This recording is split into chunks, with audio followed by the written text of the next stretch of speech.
Winter is coming. I'm Ohad Golan, and today I'm going to show you how to winterize your Hephaestus fire pump so it's ready the moment you need it in spring for the next wildfire season. Let's get to it.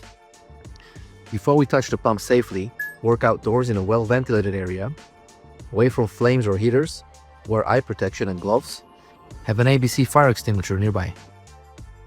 Confirm your exact model in the Hephaestus manual. Oil type, capacity, spark plug gap, and belt tension vary by model. We'll show you the general process. Follow your manual for specs. Warm the engine for a minute if fuel is still available, then shut off, place a pan, remove the drain plug, and let it fully drain. In order to drain the oil completely, elevate the rear part of the pump and tilt it forward. Inspect the plug and replace it if required. Refill with the oil type and capacity from a user manual. If you can't change oil today, add a small amount of oil through the spark plug hole and gently pull the recoil to coat the cylinder. That's a short-term corrosion defense, still plan for a full change. This is a good opportunity to also inspect the spark plug. Have a look at the insulator color. Light tan is normal. Replace plugs that are fouled, cracked, or worn. Let's eliminate stale fuel and prevent burnish. Close the fuel shutoff and place the container under the carburetor ball.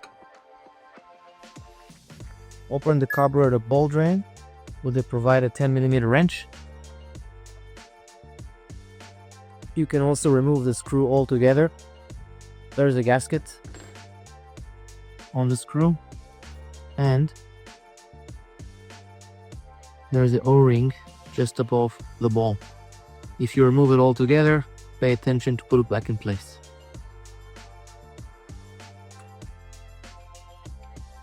To empty the fuel tank, I'm using a manual pump.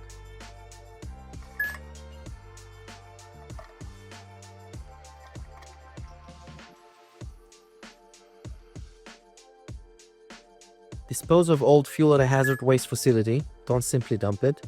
If you prefer storing your fire pump with fuel, use fresh gasoline and stabilizer.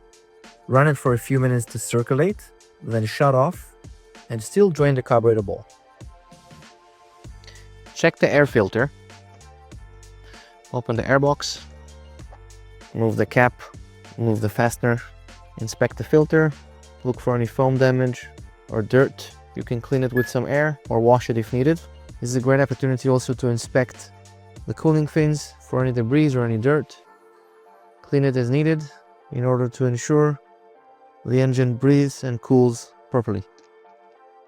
Once done, put it back together. Battery maintenance.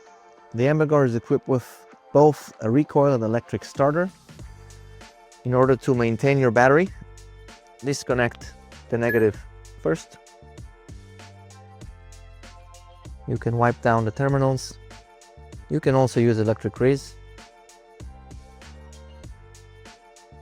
It's highly recommended to use a battery charger and maintainer. In order to connect those, start with the positive.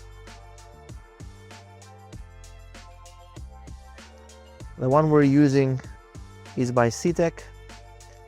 It has a 7-stage charging program, 1 to 4 for charging and 5 to 7 for maintenance.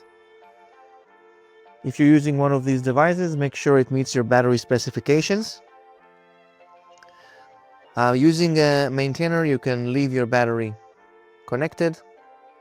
Otherwise, disconnect your battery and reconnect it in spring.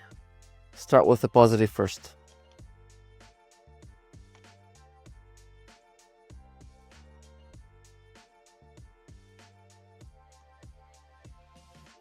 If your Hephaestus model is belt driven, inspect for cracks, glazing, frays, and check pulley alignment.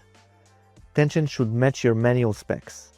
As a fill check, modest thumb pressure at mid-span should only deflect a small amount. Replace worn belts.